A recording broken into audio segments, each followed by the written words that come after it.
Australia যাওয়া কি আসলে এতটাই সহজ যতটা না আমাদেরকে বিভিন্ন রিক্রুট এজেন্সি স্বপ্ন দেখায়? আমি তো এমনও দেখেছি, এমনও রিক্রুট এজেন্সি রয়েছে তারা এটাও বলতে পারে না অস্ট্রেলিয়াতে কোন কোন ক্যাটাগরিতে ভিসা হয় এবং তার জন্য কি কি যোগ্যতা থাকা প্রয়োজন একটা মানুষের। তারা এটা স্বপ্ন দেখায় যে আপনারা আমাদেরকে 5 লাখ 10 লাখ টাকা দেন, আপনাদেরকে আমি ভিসা করে দিচ্ছি, যেন ভিসা মাথায় করে নিয়ে বিক্রি করতেছে। আসলে অস্ট্রেলিয়াতে যত পরিমাণ না ভিসা হয় তার চেয়ে বেশি পরিমাণ লোকই কিন্তু প্রতারণার শিকার হচ্ছে এমন বিভিন্ন এজেন্সির মাধ্যমে। তো আজকে আমি সম্পূর্ণ ক্যাটাগরিগুলো আপনাদের মাঝে তুলে ধরবো এবং কোন কোন ক্যাটাগরিতে যাওয়ার জন্য আপনার কি কি যোগ্যতা প্রয়োজন সবকিছু আপনাদেরকে ডিটেলসে শেয়ার করব, যেন আপনারা প্রতারণার শিকার না হন। আপনি এই ভিডিওটি সম্পূর্ণ যদি মনোযোগ সহকারে দেখেন তাহলে আপনি নিজেই বুঝতে পারবেন যে আপনি অস্ট্রেলিয়ার কোন ক্যাটাগরিতে যাওয়ার জন্য যোগ্য, কোন ক্যাটাগরির ভিসা আপনার জন্য। এমনকি আপনি নিজেই বুঝতে পারবেন যে আপনি কি অস্ট্রেলিয়া আদৌ যেতে পারবেন কিনা পারবেন না, আপনি যোগ্য কিনা। আর অস্ট্রেলিয়া হচ্ছে একটা হায়ার এডুকেটেড কান্ট্রি, সেজন্য আপনাকে মাস্ট বি ইংলিশ জানতে হবে। আপনি যে কোনো ভিসায় যান না কেন মাস্ট বি আপনার ইংলিশ জানতে হবে উইদাউট ট্যুরিস্ট ভিসা। সো আমরা যেহেতু বেশিরভাগ মানুষ ওয়ার্ক পারমিটে যাই, আমাদের কিন্তু মাস্ট বি ইংলিশ জানা থাকতে হবে। আমরা যদি ইংলিশই না জানি আমরা অস্ট্রেলিয়া মানে টাকা দিয়ে চলে যাব, এটা কিন্তু কখনোই সম্ভব না, পসিবল না। আপনাকে এতটুকু জানতে হবে আপনার আইএলটিএস স্কোর ভালো থাকতে হবে। তো আজকে বেশ কয়েকটা ক্যাটাগরির ভিসা নিয়ে আলোচনা করব। তো এর মধ্যে প্রথমে আলোচনা করব টেম্পোরারি স্কিল শর্টেজ ভিসা বা সাব ক্লাস 482। এটা হচ্ছে মূলত কনস্ট্রাকশন সাইটের ভিসা। এটা আপনার বিভিন্ন মানে যত কনস্ট্রাকশন কাজের রয়েছে এর মধ্যে যতগুলা কাজ পড়ে, মানে নিম্নমানের যতগুলা কাজ পড়ে অস্ট্রেলিয়ার মধ্যে যতগুলা ওই লেভেলের কাজ রয়েছে সবই এই ক্যাটাগরির আন্ডারে পড়ে। এর পরবর্তীতে আরেকটা ক্যাটাগরি নিয়ে আলোচনা করবো, সেটা হচ্ছে স্কিল ইন্ডিপেন্ডেন্ট ভিসা বা সাব ক্লাস 189। এটা হচ্ছে আপনার হাই স্কিল এডুকেটেড ভিসা। এটার জন্য আপনাকে স্কিল থাকতে হবে হাই লেভেলের, 5 থেকে 10 বছরের অভিজ্ঞতা। এটার জন্য আপনার থাকতে হবে high skill plus study must be and highest IELTS score.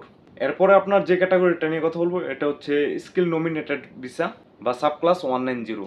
এটাও মোটামুটি 189-এর মতোই, তবে এটার মধ্যে কিছু একটা ডিফারেন্স হয়েছে যা কিনা আপনারা সম্পূর্ণ ভিডিওটি দেখলে বুঝতে পারবেন। আর লাস্টে যেটা রয়েছে সেটা হচ্ছে আপনার ট্যুরিস্ট ভিসা, যেটা কিনা হচ্ছে সাব ক্লাস 600 বা 600। তো চলুন ভিডিওটি সম্পূর্ণ শুরু করা যাক। তো প্রথমে আমরা যে ক্যাটাগরির ভিসাটি নিয়ে কথা বলবো সেটা হচ্ছে টেম্পোরারি স্কিল শর্টেজ ভিসা বা সাব ক্লাস 482। তো এটার আপনার নাম শুনে বুঝে যাচ্ছেন যে এটা টেম্পোরারি, মানে শর্ট টাইমের জন্য ভিসাটা হবে। এটা আপনার সাধারণত 2 থেকে 5 বছরের হয়ে থাকে ভিসাটা। তো এই ভিসার জন্য আপনার এত হাই স্কিলের প্রয়োজন নেই, তবে মাস্ট বি 2 বছরের আপনার এক্সপিরিয়েন্স থাকতে হবে। এটা আপনার হোক আপনি থাকেন মিডল ইস্টের যে কোনো দেশে, সিঙ্গাপুর বা মালয়েশিয়াতে কিংবা বাংলাদেশে, আপনি যে কোনো একটা কোম্পানিতে কর্মরত রয়েছেন, ওইখানে আপনার প্রুফ করতে হবে যে আপনি 2 বছরের আপনার স্কিল রয়েছে। ওই জিনিসটা আপনার প্রুফ করে তারপর আপনার এটার জন্য আবেদন করতে হবে। আর অস্ট্রেলিয়ার যে কোনো ক্যাটাগরিতে আপনি যান আপনার আইএলটিএস মাস্ট বি লাগবেই, হোক কম কিংবা বেশি আপনার আইএলটিএস লাগবে। আর এটার জন্য আপনার সর্বনিম্ন আইএলটিএস আপনার 4.5 থেকে 5 পর্যন্ত হতে হবে।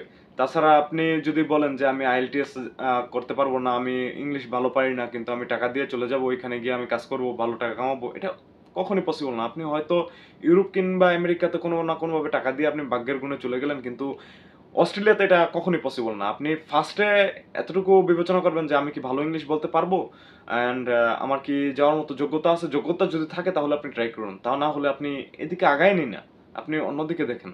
তো এখন আমি যে সমস্ত বিষয়গুলো বললাম, এই যোগ্যতাগুলো যদি আপনি থাকেন আপনি তাহলে কিন্তু এই ক্যাটাগরিতে আপনি যোগ্য, আপনি এই ক্যাটাগরির ভিসার জন্য আবেদন করতে পারেন।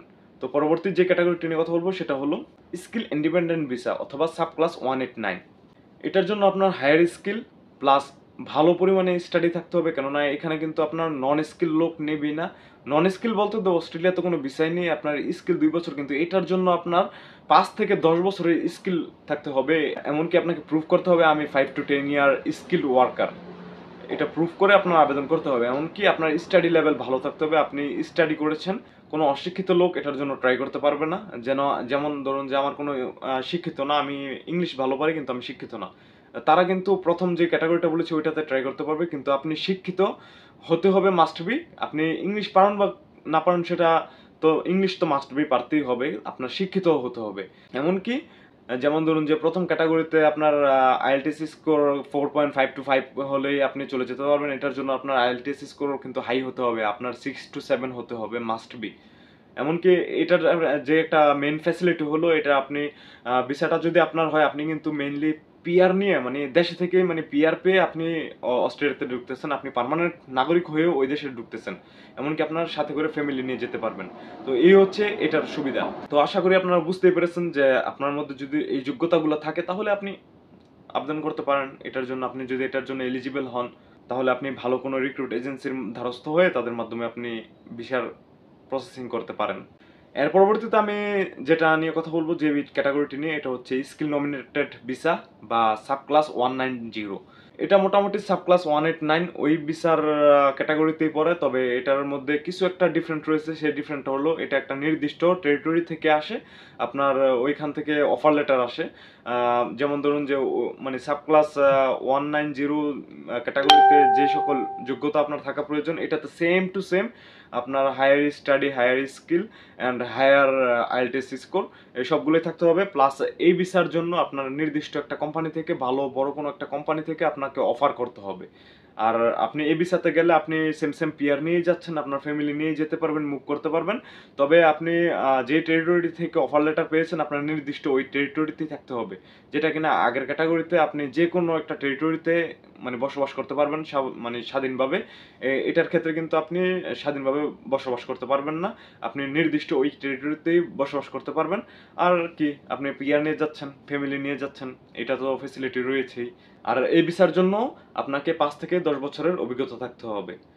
আর যদি আপনি ট্যুরিস্ট ভিসার জন্য আবেদন করেন, ট্যুরিস্ট ভিসার জন্য কিন্তু আপনার কোনো স্টাডি দেখবে না, কোনো আইএল টেস্ট দেখবে না, আপনি as a visitor, as a tourist হিসেবে যাচ্ছেন।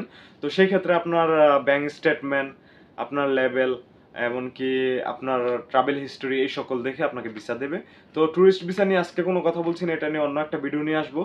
আর যে সকল বিষয়গুলো আজকে আপনাদের মাঝে তুলে ধরলাম, যে সকল যোগ্যতা ও ফেসিলিটিগুলো বললাম, ফেসিলিটিগুলো এক সাইডে রাখুন, কেননা আপনারা জানেন অস্ট্রেলিয়াতে গেলে কী কী ফেসিলিটি রয়েছে, এটা কম বেশি সবারই ধারণা রয়েছে কিন্তু কী কী যোগ্যতা প্রয়োজন, কী কী ক্যাটাগরি ভিসা হয়, এই সকলই মানে অনেকে জানে না। তো এগুলা না জেনে আমরা ভিসার পিছনে দৌড়াই, বিভিন্ন রিক্রুট এজেন্সির পিছনে দৌড়াই। আপনার অস্ট্রেলিয়া ভিসার জন্য যদি 100 রিক্রুট এজেন্সি থাকে, এর মধ্যে 75ই ফ্লড। এই জন্য আজকের এই ভিডিওটি করা। তো ফ্লড এজেন্সিগুলো থেকে 100 হাত দূরে থাকুন। আর আপনার অস্ট্রেলিয়ার ক্ষেত্রে দেখুন, আপনার সাথে প্রতারণা হবে না যদি আপনি যোগ্যতাগুলো আপনার মাঝে থাকে। আর যোগ্যতাগুলো না থাকলে আপনি যদি সঠিক জায়গায় যান আপনার ভিসা হবে না। যোগ্যতাগুলো যদি থাকে, আপনি অস্ট্রেলিয়ার যে গভর্নমেন্ট রয়েছে ওই গভর্নমেন্টের ওয়েবসাইটে আপনি নিজে নিজেই অ্যাপ্লাই করতে পারেন। আপনি রিক্রুট এজেন্সির কাছে কখন যাব আমরা? আপনি নিজে নিজে ওদের কাছে মানে মানে আপনার বিভিন্ন যেই কাগজপত্র রয়েছে, আপনার সার্টিফিকেট, এগুলো সব কিছু মানে প্রক্রিয়াজাত করে আপনি কিন্তু আবেদন করতে পারেন। যখন কিনা আপনার কোনো একটা নলেজের প্রয়োজন হবে, যে দেখা গেছে এই কাজটা আমি পারতেছি না, তখন আপনি রিক্রুট এজেন্সির দ্বারস্থ হবেন। আপনি যে মানে আপনার কাছে আপনার মাঝে যদি এই সকল দক্ষতা থাকে, আপনার ওই দেশের মানে অ্যাপ্লাই করার মতো আপনার অ্যাবিলিটি আপনারই হবে। তবে সব কাজ কিন্তু আমরা পারবো না, এই জন্যই রিক্রুট এজেন্সি রয়েছে। আর রিক্রুট এজেন্সি যে সব খারাপ এটা আমি বলছি না, তবে অনেক মানে বাটপারি চলতেছে এগুলোর মাধ্যমে। মানে বিশেষ করে বাহিরের দেশগুলোতে অহরহ মানে তারা মাথায় করে অস্ট্রেলিয়ার ভিসা বেচতেছে, কিন্তু তারা মানে আপনি যদি তাদের কাছে ভালো একটা ইনফরমেশনের জন্য যান, সেটাই আপনাকে তারা ভালো মতো প্রেজেন্ট করতে পারবে না। তো এই সকল বিষয় থেকে সাবধান থাকুন। আর অস্ট্রেলিয়া যারা কিনা ভালো ইংলিশ না জানেন, 100 হাত দূরে থাকুন। আর যাদের কিনা যোগ্যতা রয়েছে তারাই এটার জন্য আবেদন করতে পারেন। আর যাদের যোগ্যতা নেই তারা এই যোগ্যতাগুলো নিজের মাঝে মানে যোগ্যতাগুলো অর্জন করতে হবে। আপনি 2 বছর 3 বছর এই যোগ্যতাগুলো অর্জন করে কিন্তু নেক্সটে ট্রাই করতে পারেন। আপনার স্বপ্ন আছে, আপনি যোগ্যতার জন্য যেতে পারবেন না তা কিন্তু না, আপনি যোগ্যতা অর্জন করুন, অর্জন করে আপনি যেতে পারবেন। আপনি ইংলিশে ভালো করুন, আপনি কোনো একটা ভালো কাজ শিখুন, ওইখানে এক্সপিরিয়েন্সের যে কোনো একটা প্রুফ আপনি জমা করুন। এরপর আপনি সবকিছু একসাথে করে তারপর আপনি প্রক্রিয়া করুন। এভাবে যদি করেন আপনি যেতে পারবেন। আর যদি আপনার যোগ্যতা না থাকে, আপনি যদি ভাবেন যে না আমি টাকা পয়সা দিব, আমি টাকা দিয়ে চলে যাব, এটা কখনোই পসিবল না। আপনি তাহলে ইউরোপের দিকে তাকান, আপনি মিডল ইস্টে আছেন, আপনি আমেরিকা বা কানাডা মানে যে কোনো দেশ, আপনি কোন টাকা দিয়ে কোনো না কোনো ভাবে একটা হয়তো ম্যানেজ করার সিস্টেম থাকতে পারে, কিন্তু অস্ট্রেলিয়ার জন্য কখনোই না।